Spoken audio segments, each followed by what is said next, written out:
ஸ்ரீ மாத்திரை நமக. குடும்பத்தில் சச்சரவுகள் குழப்பங்கள் ஏற்படுவதற்கு ஒரே காரணம் என்னன்னா முன்னோர்கள் சாபம். பிதுர்கள் சாபம், முன்னோர் சாபம், தந்தை வழி சாபம், குலதெய்வ சாபம் வாங்க. இந்த மாதிரி முன்னோர்கள் வழியில யாராவது பெண்களை கொண்டதாலோ 2 தடவை தாலி கட்டியிருந்தாலோ பெண் பசுவையோ நாகத்தையோ கொன்றதா வர்ற பாவம். அப்படிப்பட்ட அந்த பாவங்கள் நீங்குவதற்கு நாம் செய்ய வேண்டிய வழிபாடு என்ன அப்படின்னா சூரிய வழிபாடு. சூரியனை பிதுர் காரகன் அப்படின்னு சொல்லுவாங்க, தந்தை வழி காரகன் சொல்லுவாங்க. அந்த பிதுர் தோஷங்களை நீக்கக்கூடியது சூரியன்.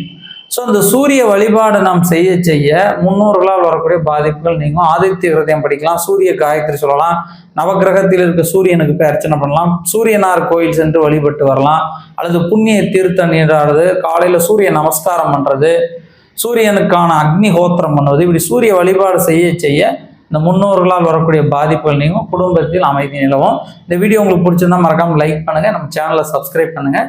நன்றி.